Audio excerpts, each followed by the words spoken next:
Exercise 2 is wielding. What does wielding entail? Wielding is about moving the saber from any one place to any other place. It doesn't necessarily have a specific intention. So what I'd like you to do now is make sure you're holding the saber properly. You have a tiger's mouth on each hand. All right, and they're going to line up on the hilt together. One hand up, as far up the hilt as you can get it, and the other hand down by the pommel, and this gives you plenty of leverage with which to control the weapon with. If you keep your hands close together, it makes certain sort of spinning actions easier, but it's harder to deliver force and to arrest that force. So from here, I'm going to rotate the waist one side and the other side, and whilst I'm doing this, I'm making sure that my knees aren't caving in and doing anything odd. If my knees are caving in, it means my balance is attempting to shift. And as you should know by now, that is foundation number 4, is that you maintain these 4 corners of your feet. The pressure is equal left and right, forwards and backwards, even whilst you're trying to rotate. And this will require you to start thinking about how your knees communicate with your hips so that they don't collapse. Now what I'm going to add in additionally here is, as I rotate my waist, I'm also going to start rotating the hand. So my right hand, and I don't care left or right-handed, please bear with us. You'll learn the technology with the right hand first, and then you can translate it across if you want. If you don't, then you don't have to. Right, so right hand up the top. The right hand is going to be responsible for giving the instructions to the saber. The left is responsible for executions. So from here, the driver is pushing. The left hand pushes whilst the right hand rotates, and we arrive in a low guard off one side, and I'm going to gather that through the center, and I'm going to push it out to the other side. And the combination of the rotation of the wrists and the rotation of the waist cancels each other out, so that the point of the sword remains nice and neutral in the center line of the body. And this is absolutely essential, again, because straight away, if you're just doing this kind of thing, there's no control, right? But straight away, from the very first moment you start to articulate the saber, you are being required to be mindful over what's actually taking place. One side and back, other side and back. And you can see it's a light grip. It's not vice-like. And I'm only just touching the thumb to the forefinger and the middle finger, and the other hand as well is the same. All right, so nice light grip, moving from the waist, rotating side to side, and we're going to switch to a middle guard. And now I'm bringing the point up in front of my face, and I'm going to rotate nice and lightly, one side to the other, one side to the other, smooth as pie. I'm trying not to shift my waist or my hips as I do this. I don't want my knees to collapse as I'm doing this. Head is up, bum is down, breathing to the belly.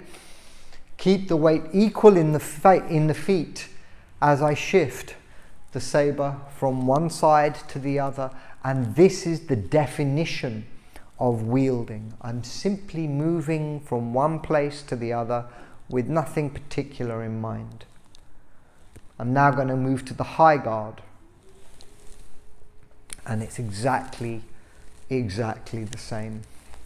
I'm lifting tall, keeping the elbows down, keeping the shoulders down, keeping the bum down.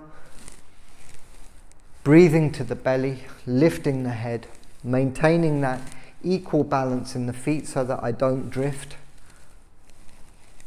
And then as you get more and more proficient with this, you should be able to go through a smooth action without any of the distortions emerging. And this is the art of wielding, and this is exercise 2 in the level 1 syllabus. And we're going to take a look at those 3 now from the side. So the low guard again. I'm maintaining this vertical structure through the spine. I don't want to be like this. I don't want to be like this. I don't want my elbows sticking out. I want everything heavy, relaxed, sinking. And the middle guard, 2, 3, 4, 5, 6, 7, 8. And the high guard, look at the elbows, down, low. I don't want to be like this. It's got to be heavy. Shoulders heavy, chest heavy. Head up, bum down. And again on this side as well, I want to keep the elbows low. I do not want my elbow sticking out way back there. It's got to be heavy, because this is going to change the way the structure of my shoulder functions. And it changes the muscle groups that are loaded under pressure, and it changes the direction of the forces moving through the joint. So please remember your basics. If you get this stuff wrong, you're not going any further, because you won't understand the mistakes that you're making. So use this to teach your mind to understand and communicate with the weapon. Primarily notice in exercise 2, if you've got a bad grip, if your tiger's mouths aren't lined up and you try and do the wields, you're going to really struggle. This is typical for 6-year-olds, okay? So you got to do better than that. Yeah, start with the grip, get it correct. 5 foundations, get them correct. Then take your time. Wield, wield, wield. Don't rush it. Wait till you've got it right. Then try. Middle wield. Now, if you're comfortable with that, high guards. So exercise 2, wielding. You have low, middle and high guards, and you're going to just gently move from left to the right side, and you're going to execute the rotation from the waist, and it's going to synchronize with the rotation from the wrist. At all points, elbows are heavy, shoulders are heavy, bum is heavy. Keep the wrists straight.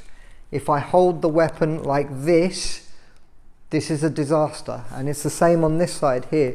If the wrist is, it's going to have to be flat, nice and clean. And that's what's going to give you strength in the posture. Okay? Any questions? Write them below and we'll take it from there. Good luck.